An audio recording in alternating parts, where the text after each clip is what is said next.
આજનો ટોપિક છે એ સ્ટાર્ટ કરીએ. સ્પીડ વધુ લાગે તો પ્લીઝ ચેટમાં ઇન્ફોર્મ કરતા રહેજો. વાત કરીએ ખેતીના પ્રકાર. તો આ જે ટોપિક છે એ પણ એવો ટોપિક છે કે એક્ઝામ છે એમાં ક્વેશ્ચન છે આવે જ છે. ક્યાંથી આવે છે એ આપણે આગળ ચર્ચા કરીએ, પણ એ રીતે આ ટોપિક છે એ પણ ખૂબ મહત્વનો છે. તો આના ઉપર પણ આપણે ફોકસ કરવાનું છે. એટલે મેં અત્યારે સ્ટાર્ટિંગમાં મેં એવા જ ટોપિક બધા સિલેક્ટ કરેલા છે કે જેમાંથી ક્વેશ્ચન છે કન્ફર્મ હોય જ છે, એક કે બે ક્વેશ્ચન પૂછાય જ છે બધી એક્ઝામમાં. તો આજે આપણે ચર્ચા કરીએ ખેતીના પ્રકાર. તો ખેતીના પ્રકાર સૌપ્રથમ જે છે એ છે નિર્વાહ ખેતી, કે જેને આપણે ઇંગ્લિશમાં સબસિસ્ટન્સ એગ્રીકલ્ચર કહીએ છીએ. તો આ જે નિર્વાહ ખેતી છે એ શું છે? તો કે ઓછામાં ઓછી જમીન પર વધુમાં વધુ ઉત્પાદન લેવામાં આવે. ખાસ કરીને આપણી જે ભારતની ખેતી છે એના વિશે એવું કહેવાય છે કે ભારતની ખેતી છે એ મોસમી જુગાર છે. કારણ કે જો આપણે વાત કરીએ અત્યારે ચોમાસું છે અને વરસાદ પડે તો જ છે એ પાક ઉત્પાદન મળે છે. પણ અમુક વખતે એવું બને કે દુષ્કાળ જેવી પરિસ્થિતિ હોય તો પાણીનો જ અભાવ હોય છે, તો ખેડૂતો છે એ પોતાના ભરણ પોષણ માટે પણ એ પૂરતા પ્રમાણમાં જે પાક ઉત્પાદન છે એ નથી લઈ શકતા. તો એવા સંજોગોમાં ખેતી માટે એ કહેવત પ્રચલિત છે કે ભારતની જે ખેતી છે એ મોસમી જુગાર છે.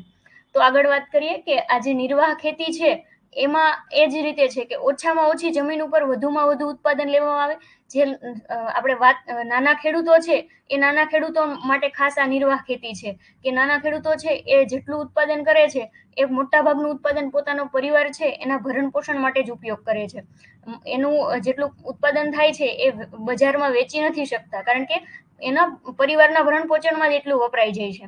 પછી તો કે બીજા એની જે લાક્ષણિકતા છે એ છે કે મુખ્યત્વે વરસાદ છે એના ઉપર જ આધારિત છે. પાણીની વ્યવસ્થા હોતી નથી. જમીનની ફળદ્રુપતા, પાક ઉગાડવા માટે જે જરૂરી પરિબળો છે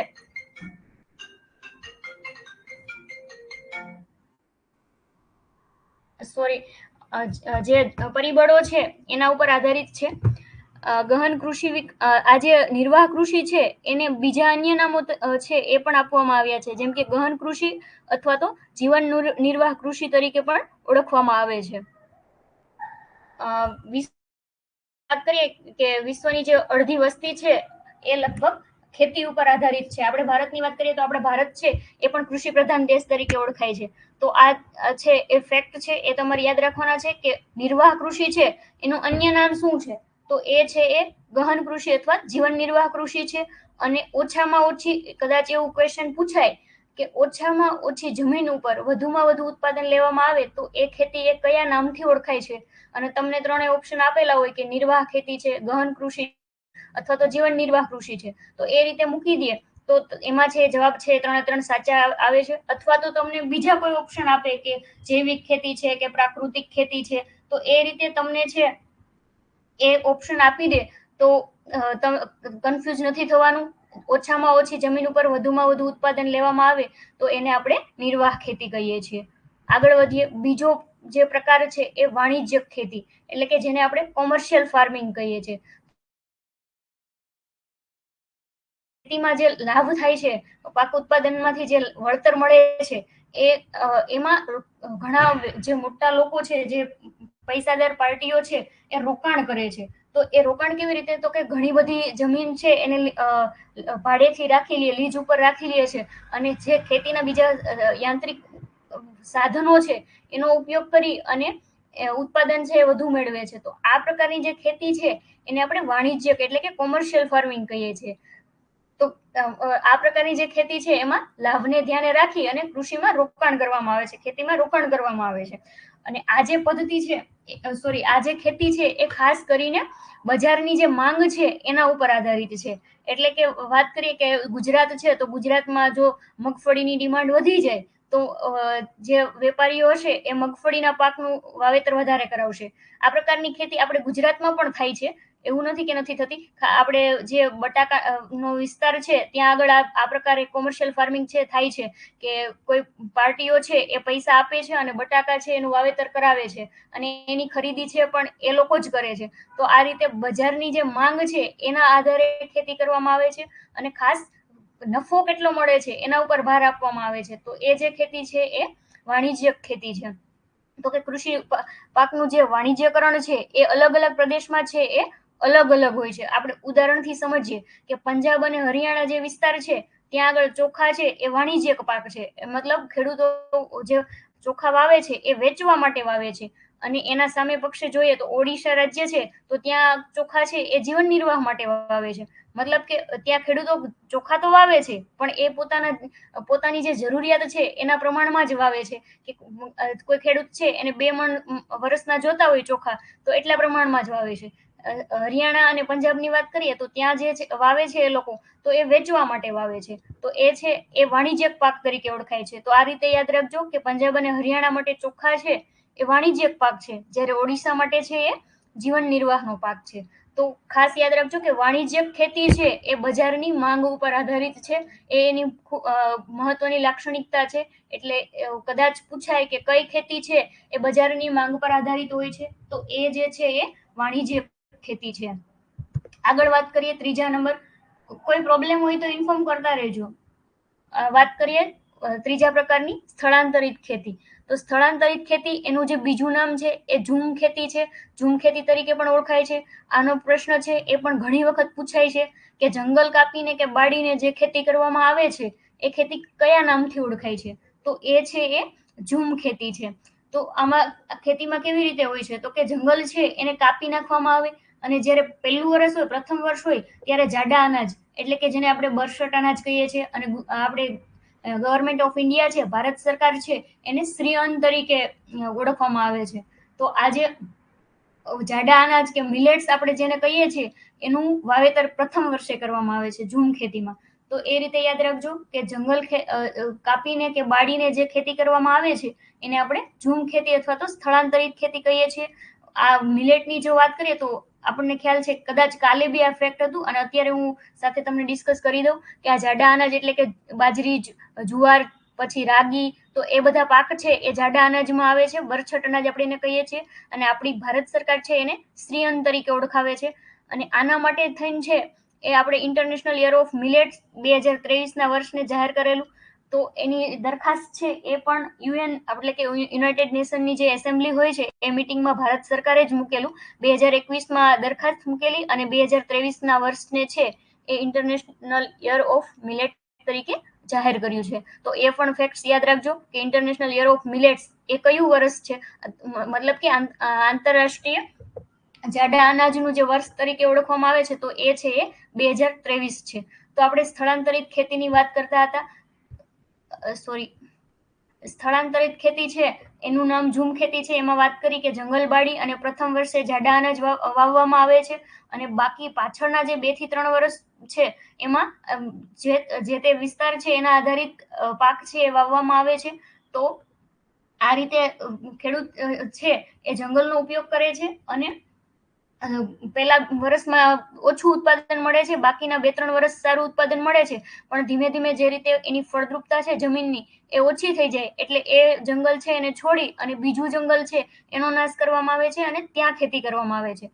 તો આ જે ઝૂમ ખેતી છે એ અલગ અલગ નામથી ઓળખાય છે. ઘણી વખત આ નામ છે એ પણ પૂછાતા હોય છે કે ઝૂમ ખેતી છે તો એ કેરળ છે, કેરળ રાજ્ય, તો કેરળમાં છે એ કયા નામથી ઓળખાય છે? તો ઝૂમ ખેતી છે એ કેરળમાં છે એ ઓણમના નામથી ઓળખાય છે. પછી વાત કરીએ આસામ. તો આસામ છે ત્યાં ઝૂમ ખેતીના નામથી જ ઓળખાય છે. આંધ્રપ્રદેશ અને ઓડિશા રાજ્ય તો ત્યાં છે એ પોંડુના નામથી ઓળખાય છે. રાજસ્થાન છે તો વાલરા, મધ્યપ્રદેશ અને છત્તીસગઢ ત્યાં આગળ બીવાર, મશાન, પેંડા અને બીરા નામથી ઓળખાય છે. તો આ નામો છે એ પણ ખાસ યાદ રાખજો.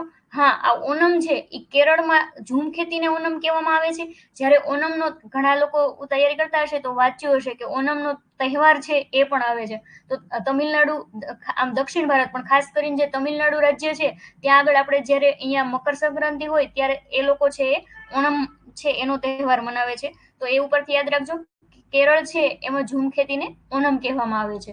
તો કેરળ છે એમાં ઓનમ, આસામ તો ઝૂમ, આંધ્રપ્રદેશ અને ઓડિશામાં પોંડુ, રાજસ્થાનમાં વાલરા, મધ્યપ્રદેશ અને છત્તીસગઢમાં બીવાર, મશાન, પેંડા અને બીરા તરીકે. પેંડા છે આપણી અહીંયા ફરસાણ છે અને ત્યાં આગળ એ લોકો છે ઝૂમ ખેતીને પેંડા કહે છે.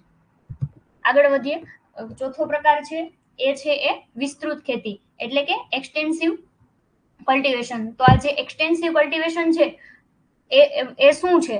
તો કે વિસ્તૃત ખેતી છે એમાં મોટા જે આકારના ખેતરો છે એમાં છે એ વિશાળ આધુનિક યંત્રોનો ઉપયોગ કરવામાં આવે છે.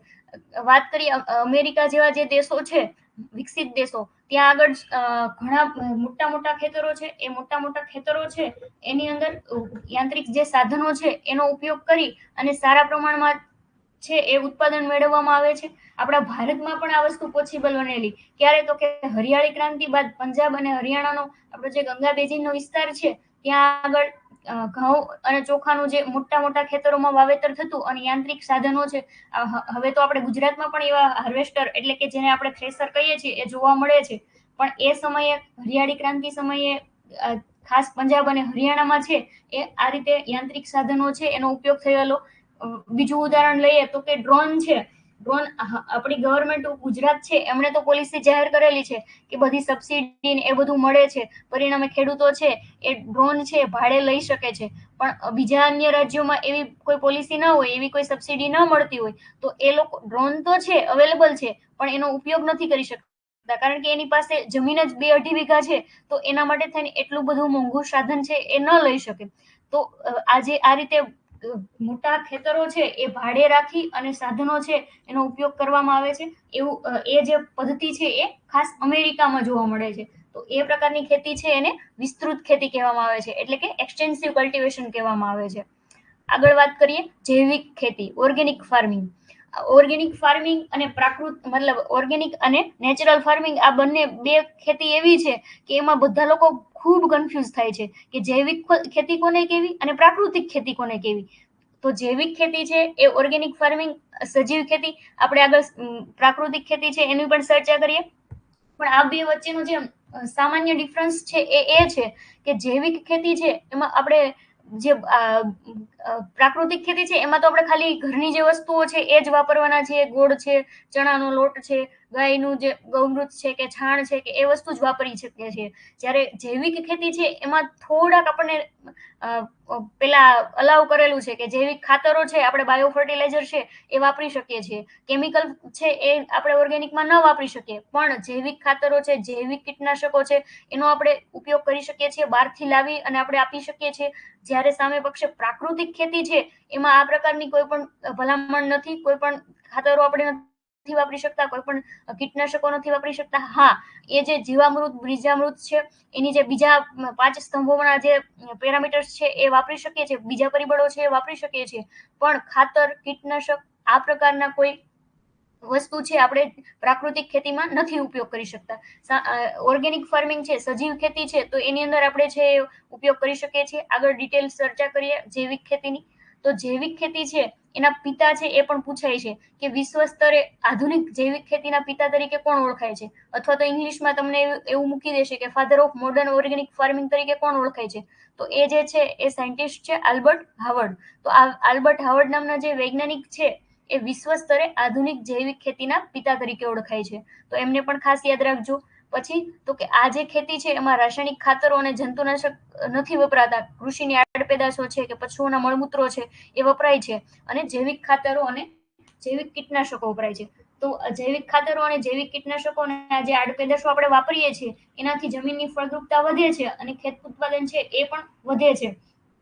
તો એ રીતે જે ખેતી થાય છે એને આપણે જૈવિક ખેતી કહીએ છીએ. આમાં ખાસ યાદ રાખજો કે રાસાયણિક ખાતર અને જંતુનાશક દવાઓ છે એનો ઉપયોગ નથી થતો ઓર્ગેનિકમાં.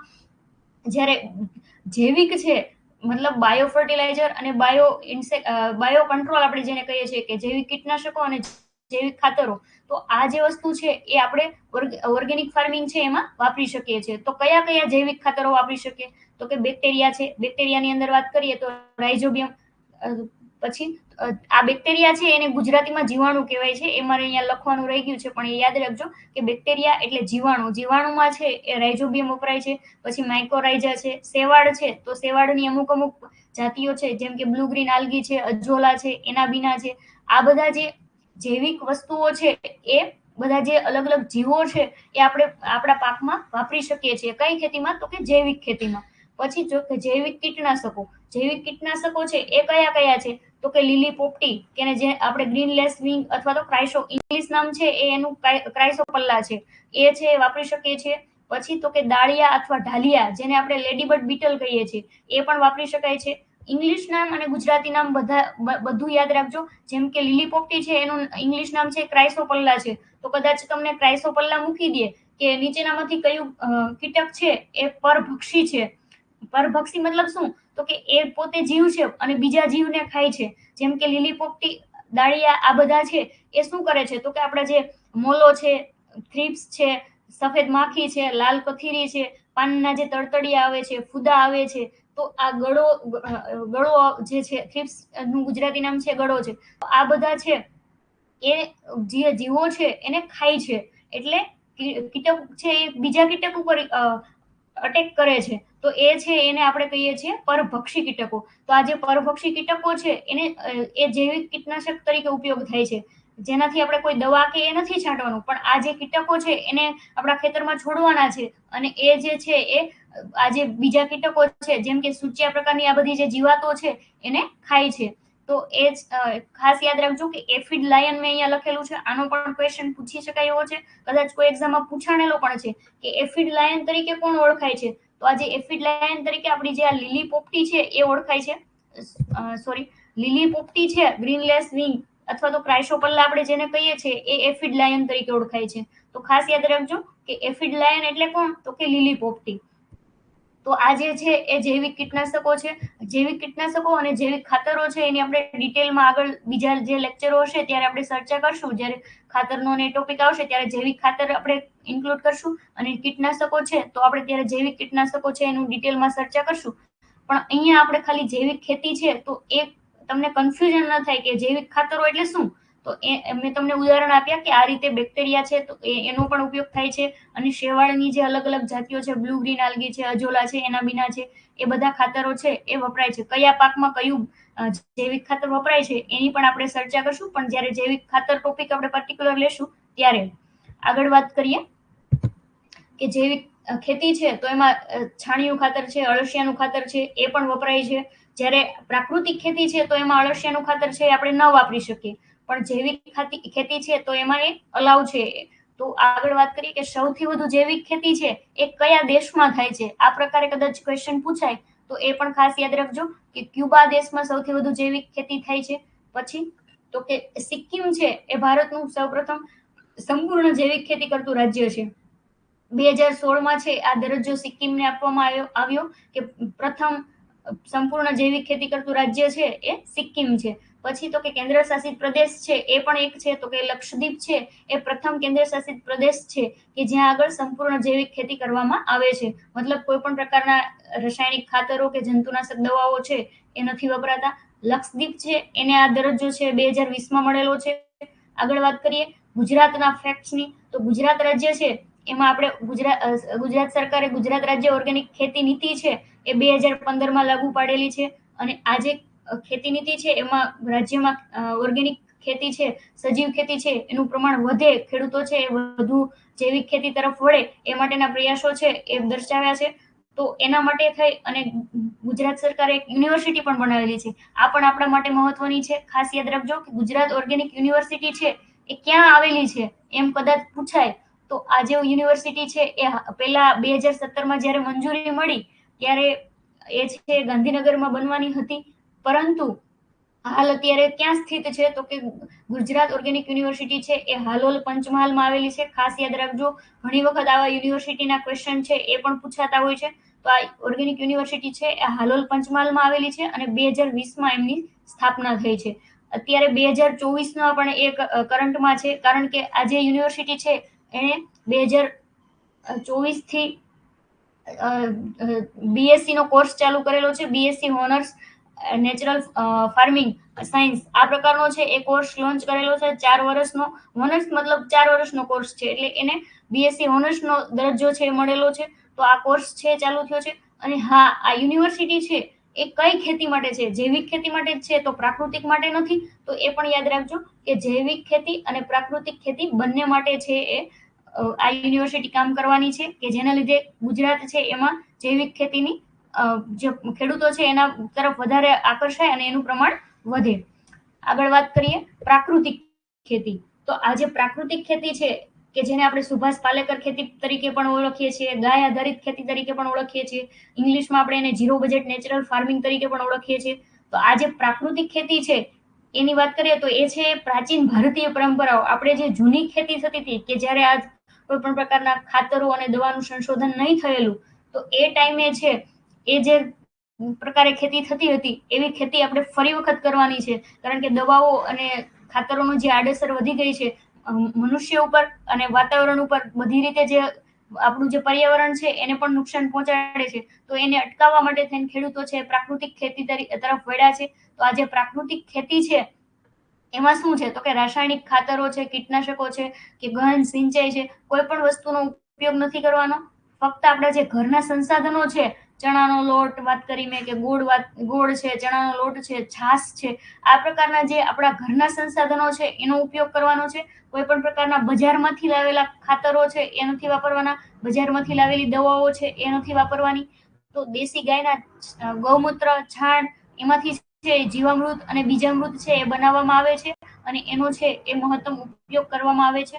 તો આગળ વાત કરીએ કે આ જે જૈવિક ખેતી છે, વિપુલભાઈ છે એ મેસેજ કરે છે, એમને કોઈ પ્રોબ્લેમ છે? પ્રોબ્લેમ હોય તો તમે પ્લીઝ ચેટમાં લખો, ખાલી હાઈ થી કોઈ તમને રિપ્લાય નહીં આપે. ઓકે, આગળ વધીએ કે આ જે પ્રાકૃતિક ખેતી છે એના છે 5 આધાર સ્તંભો છે. તો આ જે આધાર સ્તંભો છે એ કયા કયા છે તો કે સોરી, મારે થોડું જોડણીની ભૂલ થઈ છે. તો કે આ જે જીવામૃત છે એ ગાયનું ગૌમૂત્ર છે, છાણ છે, દેશી ગોળ છે, એમાંથી બનાવવામાં આવે છે. ગૌમૂત્ર, છાણ, દેશી ગોળ, ચણાનો લોટ આ વગેરેનો ઉપયોગ કરી અને જીવામૃત બનાવવામાં આવે છે. પછી તો કે બીજામૃત છે, એમાં ગાયનું છાણ, ગૌમૂત્ર, ચૂનો વગેરેનો ઉપયોગ કરી અને બીજામૃત. જીવામૃત અને બીજામૃત શું છે તો કે આ જીવામૃત છે એ એક પ્રકારના મિક્સર બનાવવાનું છે. પણ જીવામૃત છે એનો છંટકાવ કરવામાં આવે છે અને બીજામૃત છે તો એ આપણા જે બીજ છે એને મતલબ એને ટ્રીટમેન્ટ આપવામાં આવે છે. તો એ જે જીવામૃત છે એ આપણે છોડ ઉપર છંટકાવ કરવાનો છે અને બીજામૃત છે એમાં છાણ, ગૌમૂત્ર કે સૂનો એ બધું મિક્સચર કરી અને બીજ છે એને એમાં રગદોડવામાં આવે છે. તો એ છે એ બીજામૃતનો ઉપયોગ છે અને જીવામૃત છે એ આપણે છોડમાં છંટકાવ કરીએ છીએ. પછી તો કે એક ત્રીજો એનો જે આધાર સ્તંભ છે એ છે આચ્છાદન, એટલે કે મલ્ચિંગ આપણે એને ઇંગ્લિશમાં કહીએ છીએ. તો આ આચ્છાદન છે એનું પણ ખૂબ મહત્વ છે, કારણ કે જે જમીન છે એમાં ભેજ છે એને જાળવી રાખે છે. તો આચ્છાદન એટલે કે મલ્ચિંગ છે એના માટે જે પ્લાસ્ટિક ઉપયોગ થાય છે તો એની સાઈઝ શું છે એ પણ કદાચ ક્યારેક પૂછાય તો યાદ રાખજો કે 60 થી 75 માઇક્રોમીટર છે એ સાઈઝના, એટલે કે એને આપણે જો ગુજરાતીમાં વાત કરીએ તો 200 થી 300 ગેજ છે એ સાઈઝના પ્લાસ્ટિક છે એનો ઉપયોગ થાય છે આચ્છાદન માટે. તો એ સાઈઝ છે એ પણ ખાસ યાદ રાખજો. આગળ વાત કરી કે ભેજ તો પાક માટે જરૂરી જ છે. અને સહજીવન પાક એટલે કે એક પાક છે એના સહજીવનમાં, જેમ કે જુવાર છે તો એ જુવાર છે એ ધાન્ય પાક છે. જે સામે પક્ષે આપણે ચોળી છે કે તુવેર છે કે એવા કોઈ પાક વાવીએ કે જેનાથી જમીન છે એમાં નાઇટ્રોજન ફિક્સેશન થાય, એટલે કે નાઇટ્રોજન છે એનું સ્થિરીકરણ થાય, હવાનો જે નાઇટ્રોજન છે એ જમીનમાં સંગ્રહાય. તો આ રીતે કપાસનો પાક છે તો એની સાથે ચોળી છે કે બીજો કોઈ એવો જે જમીનમાં નાઇટ્રોજનનું સ્થિરીકરણ કરે છે એવો પાક વાવવામાં આવે. ચોળી કે બીજો કોઈ કઠોળ, તુવેર છે, તો એ રીતે મગ છે, અડદ છે, તો એ પ્રકારના પાક છે એ વાવી અને બંને પાક છે એને સહજીવન તરીકે વાવવાના છે, કે એક છે એ બીજું તત્વ પ્રોવાઈડ કરે, બીજો છે એ બીજું ખાતરનું તત્વ પ્રોવાઈડ કરે. તો એ રીતે સહજીવન પાક છે એનું વાવેતર કરવામાં આવે. તો આ જે છે એ એના 5 આધાર મેં તમને વાત કરી એ રીતે કે તમે જે તમને ડાઉટ ઉદ્ભવે એ તમે છે એ લખીને રાખજો, આપણે લાસ્ટમાં ચર્ચા કરી લઈશું. તો બીજો કોઈ પ્રોબ્લેમ તમને વિડીયો કે ઓડિયો બાબતે આવે તો એ તમે ચેટમાં ઇન્ફોર્મ કરજો. ક્વેશ્ચન આન્સર છે આપણે લાસ્ટમાં રાખીશું. તો વાત કરી કે પ્રાકૃતિક ખેતીના 5 આધાર સ્તંભો. પછી આગળ વાત કરીએ કે પ્રાકૃતિક ખેતી છે એ આપણે ચર્ચા કરી કે ખૂબ મહત્વની છે, એટલે એના માટે સરકાર છે એ પણ એના ઉપર ખૂબ ફોકસ કરે છે. તો પ્રાકૃતિક ખેતીની વાત કરીએ તો ગુજરાત છે, ગુજરાતમાં આપણા જે રાજ્યપાલ શ્રી છે આચાર્ય દેવવ્રતજી, એ પણ ખૂબ પ્રચાર કરે છે કે પ્રાકૃતિક ખેતી છે એ વધવી જોઈએ. એના માટે થઈને આપણે ડાંગ જિલ્લો સિલેક્ટ કરેલો અને ડાંગ જિલ્લાને આપણે સંપૂર્ણ પ્રાકૃતિક ખેતી કરતા જિલ્લા તરીકે પણ જાહેર કરેલો છે. ક્યારે જાહેર કરેલો એ પણ આપણા માટે મહત્વનું છે કે નવેમ્બર 2021 થી ડાંગ જિલ્લાને છે એ પ્રાકૃતિક ખેતી કરતો જિલ્લા તરીકે જાહેર કરેલો છે. અને એના માટે ત્યાંના જે ડાંગના ખેડૂતો છે, આપણને ખ્યાલ છે કે પ્રાકૃતિક ખેતી છે તો એમાં આપણને પેલા છે એ ઉત્પાદન ઓછું મળે છે શરૂઆતના તબક્કામાં. તો આ જે ઉત્પાદન ઓછું મળે છે એના પરિણામે ખેડૂત છે એને નુકસાન ન થાય એટલે સરકાર છે એને સહાય આપે છે. તો આ કેટલી સહાય મળે છે એ પણ મહત્વની છે કે એક ખેડૂત છે એને 1 વર્ષ માટે 10,000 રૂપિયા છે એ સહાય મળે છે. આગળ વાત કરીએ કે આ પ્રાકૃતિક ખેતીને આપણે વાત કરી કે ગાય છે એ મહત્વની છે. ગાયનું છાણ વાપરવાનું છે, ગાયનું ગૌમૂત્ર વાપરવાનું છે. તો આ ગાય છે એને રાખવા માટે એનો નિભાવ ખર્ચ છે એ પણ ખેડૂતોને આપવામાં આવે છે. તો જે કોઈ ખેડૂત છે એ દેશી ગાય છે એ રાખે છે તો એને 1 મંથના 900 રૂપિયા અથવા તો 1 વર્ષના, બંને આંકડો યાદ રાખજો કે 1 મંથ છે એમાં આપણે 900 રૂપિયા સહાય મળે છે અને 1 વર્ષની વાત કરીએ તો 10,800 રૂપિયા છે એ મળે છે. પછી તો કે કદાચ એવો પ્રશ્ન છે એ પણ પૂછી શકાય કે ગુજરાત પ્રાકૃતિક વિકાસ બોર્ડ છે એ ક્યાં આવેલું છે? તો એ છે એ ગાંધીનગર ખાતે આવેલું છે. કદાચ લોકેશન પૂછે, વેલ નોન છે, બધાને ખ્યાલ જ હોય, પણ તો બી યાદ રાખજો કે ગુજરાત પ્રાકૃતિક વિકાસ બોર્ડ છે એ ગાંધીનગર છે. અને આપણે આગળ ઓર્ગેનિક ખેતીમાં વાત કરી કે ઓર્ગેનિક યુનિવર્સિટી છે એ હાલોલ પંચમહાલ ખાતે છે.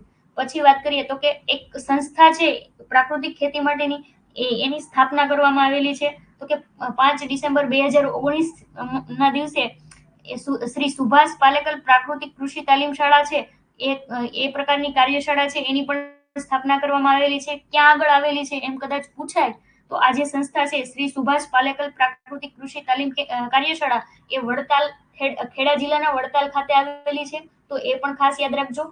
અને હા, અહીંયા એક પ્રાકૃતિક ખેતીની આપણે વાત કરીએ છીએ એટલે હમણાં જ રિસન્ટની આ એક યોજના છે, તાજેતરમાં જ લોન્ચ કરવામાં આવી છે એટલે મેં અહીંયા ઇન્ક્લુડ કરેલી છે. યોજનાઓ છે આપણે બધી પાછળથી ચર્ચા કરવાના છીએ, પણ પ્રાકૃતિક ખેતીનું મહત્વ છે એના લીધેથી મેં અહીંયા તમને યાદ રહી જાય, કરંટનો મુદ્દો છે અને ટોપિક સાથે યાદ રહી જાય એટલે આપણે ચર્ચા કરીએ કે શાકભાજીના જે પાકો છે એમાં પ્રાકૃતિક ખેતી વધે એના માટે થઈ અને આ યોજના છે એને લોન્ચ કરવામાં આવેલી છે કે શાકભાજીમાં પ્રાકૃતિક કૃષિને પ્રોત્સાહન આપવાની યોજના. તો આ યોજના છે એમાં શું સહાય મળે છે? તો કે જે કઈ શાકભાજી પાકો છે એના માટે જરૂરી બિયારણ છે કે બીજા જે કોઈ ઇનપુટ છે, ગોળ છે, ચણાનો લોટ છે, એવા કોઈ ઇનપુટ લેવા માટે થઈ અને જો કોઈ ખેડૂતને જરૂર હોય તો એના માટે એને પ્રતિ હેક્ટર એટલે કે 2.5 વીઘાએ 2,000 રૂપિયા છે એ મળે છે. તો એ પણ યાદ રાખજો કે પ્રાકૃતિક પ્રતિ હેક્ટરે કેટલી સહાય મળે છે? તો પ્રતિ હેક્ટરે ખેડૂતને છે 20,000 રૂપિયા છે ચૂકવવામાં આવે છે. અને આ માટે છે અને અંદાજપત્ર છે, બજેટ છે એમાં 1,000 લાખ રૂપિયાની જોગવાઈ કરવામાં આવેલી છે. એ આપણા માટે એટલું મહત્વનું નથી, પણ આપણા માટે એ મહત્વનું છે કે 20,000 રૂપિયા પ્રતિ હેક્ટર છે શાકભાજી પાકો માટે મળે છે. તો યાદ રાખજો કે આ એક યોજના છે એ નવી લાગુ કરવામાં આવેલી છે. આગળ વાત કરીએ કે આ જે વાત કરી આપણે ખેતીના પ્રકારોની વાત કરી. પછી ટાઈપ ઓફ કલ્ચર એટલે હા, ઘણા લોકો કહેશે એટલે વારસો, ના, એ કલ્ચરની વાત નથી. આ જે ટાઈપ ઓફ કલ્ચર એટલે એક્વા કલ્ચર છે, એગ્રીકલ્ચર છે, સેરીકલ્ચર છે. તો આ પ્રકારના કલ્ચર છે એના પણ પ્રશ્નો પૂછાતા હોય છે કે આલ્ગી કલ્ચર છે તો એક મતલબ એમાં શેની ખેતી કરવામાં આવે છે? ઘણી વખત ક્વેશ્ચન પૂછાય છે આ રીતે. તો એ કયા ક્વેશ્ચન પૂછાય છે એની પણ આપણે આગળ ચર્ચા કરીએ કે આ ક્વેશ્ચન છે પૂછાઈ ગયો છે. પણ આ બીજા કલ્ચરો છે એના પણ ક્વેશ્ચન કદાચ પૂછી શકાય તો યાદ રાખજો કે એક પ્રકારે ક્વેશ્ચન એક્ઝામમાં પૂછાય છે. અને આપણે યાદ રાખવાનું છે કે એલ્ગા કલ્ચર છે તો એ શેવાળની ખેતીને કહેવાય છે.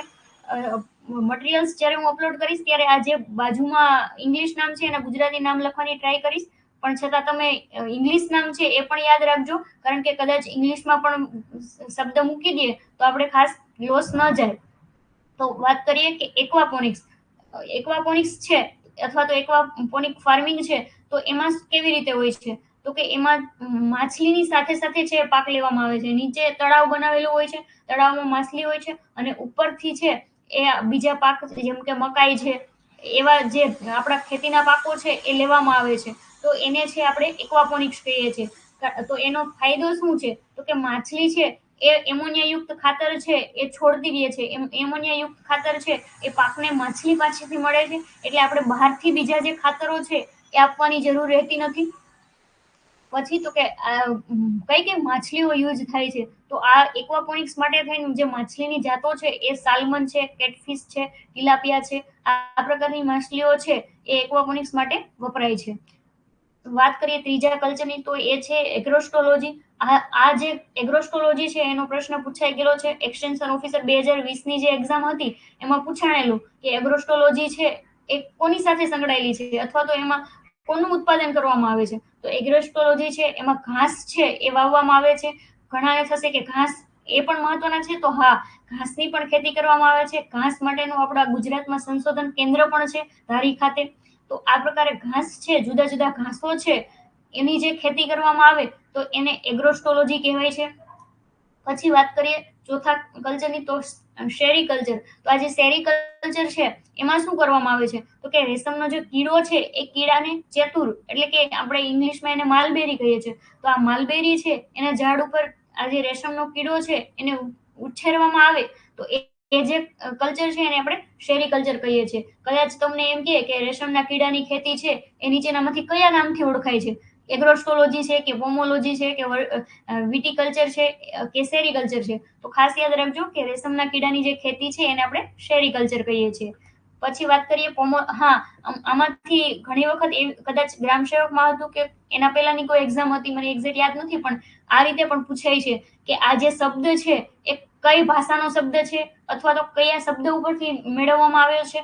હા, કદાચ એવું તો ના પૂછાય કે કયા શબ્દ ઉપરથી, પણ ખાસ યાદ રાખજો કે કઈ ભાષાનો શબ્દ છે એ મહત્વના મેં અહીંયા મેન્શન કરેલા છે, એનું યાદ રાખજો. કે પોમોલોજી છે તો એ કઈ ભાષાનો શબ્દ છે, તો પોમોલોજી છે એ ગ્રીક ભાષાનો શબ્દ છે. અને પોમોલોજીમાં શું કરવામાં આવે છે, તો કે ફળ પાકો છે એની જે ખેતી છે એ પોમોલોજીના નામથી ઓળખાય છે. તો ખાસ યાદ રાખજો કે પોમોલોજી શેની સાથે સંકળાયેલ છે, તો કે ફળ પાકોની ખેતી સાથે.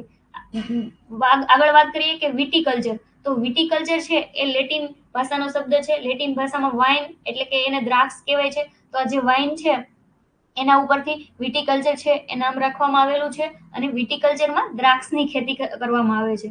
તો એ ખાસ યાદ રાખજો કે એક આલ્ગી કલ્ચર છે તો એમાં શેવાળની ખેતી થાય છે. એક્વાપોનિક્સ છે તો એમાં માછલીની સાથે સાથે આપણા ખેતી પાકો છે એ લેવામાં આવે છે. એગ્રોસ્ટોલોજી છે તો એમાં ઘાસનું છે એ વાવેતર કરવામાં આવે છે, ઘાસની ખેતી કરવામાં આવે છે.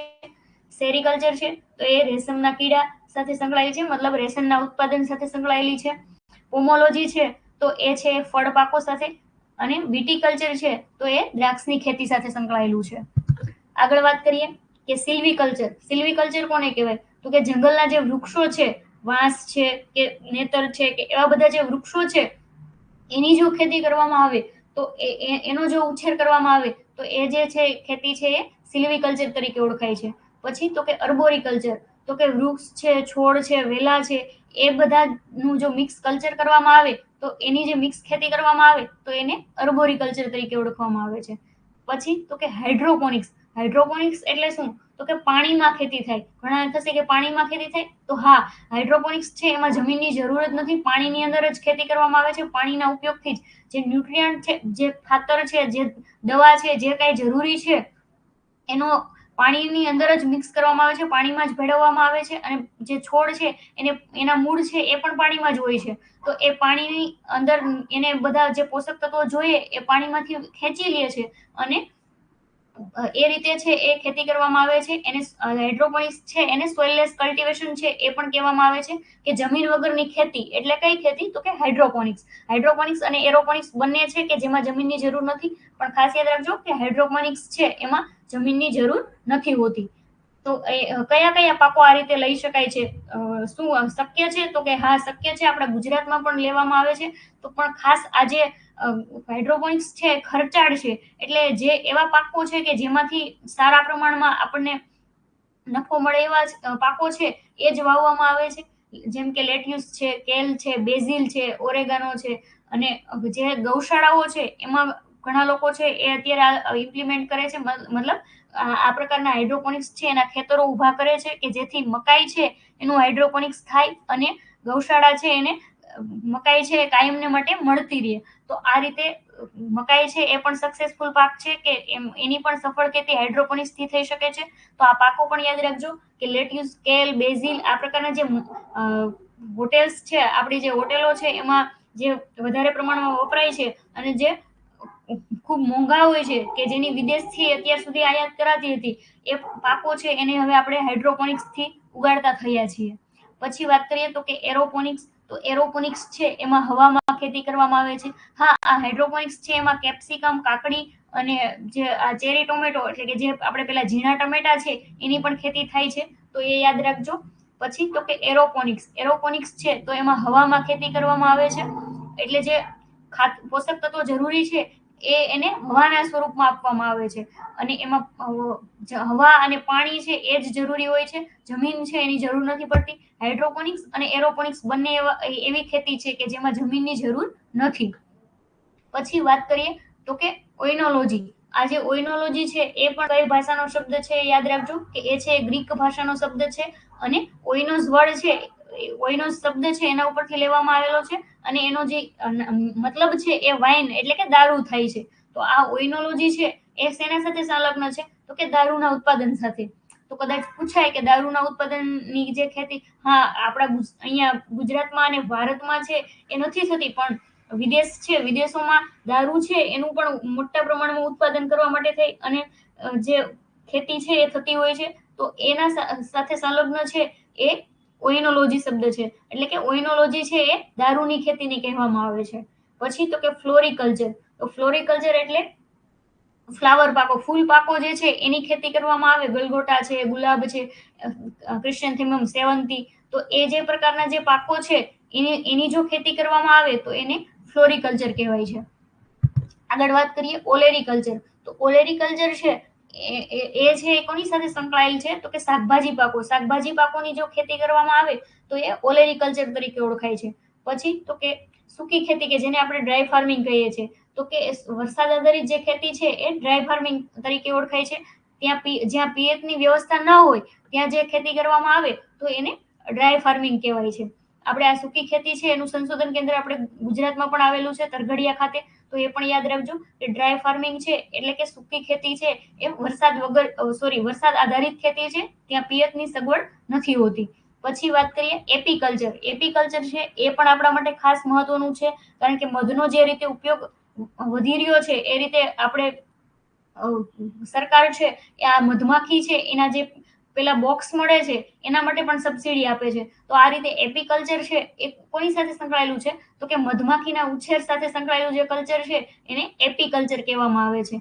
તો એક પણ ખાસ યાદ રાખજો, કદાચ કોઈ એક્ઝામમાં પૂછાઈ પણ ગયેલું છે કે મધમાખી ઉછેર સાથે સંકળાયેલું નીચેનામાંથી કોણ છે મધમાખી કલ્ચર તરીકે, અથવા તો એમ પૂછાય છે કે મધમાખીનો ઉછેર કરવામાં આવતી ખેતી એટલે એ કઈ ખેતી, તો એ છે એ એપીકલ્ચર છે.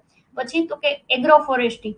એગ્રોફોરેસ્ટ્રી એટલે શું તો કે એક જ ખેતરમાં ઝાડ છે, છોડ છે, વાંસ છે, એક ભાગ છે એમાં વાંસ વાવેલા હોય, બીજા ભાગ છે એમાં ખેતીના પાકો વાવેલા હોય, વચ્ચે થોડોક વિસ્તાર મૂકીને પાછા વાંસ છે એ વાવેલા હોય. તો આ પ્રકારની જે ખેતી છે એને એગ્રોફોરેસ્ટ્રી કહેવાય છે. તો એ પણ યાદ રાખજો. પછી વાત કરીએ એગ્રી સિલ્વીકલ્ચર. તો એગ્રી સિલ્વીકલ્ચર છે તો એમાં શું છે તો કે ખેતીના પાકો છે એ વાવવામાં આવે છે, અને સાથે સાથે ઝાડ અથવા તો વૃક્ષો છે એ વાવવામાં આવે છે. તો એ જે છે એ એગ્રી સિલ્વીકલ્ચર તરીકે ઓળખવામાં આવે છે. આગળ વાત કરીએ એગ્રી સિલ્વી પોસ્ટરલ. તો એ એટલે શું તો કે ખેતી અને જે ફોરેસ્ટ્રી એટલે કે ઝાડ વૃક્ષ એ બધા, અને એની સાથે સાથે પશુપાલન જો પણ કરવામાં આવે તો એ એગ્રી સિલ્વી પોસ્ટરલ ખેતી તરીકે ઓળખાય છે.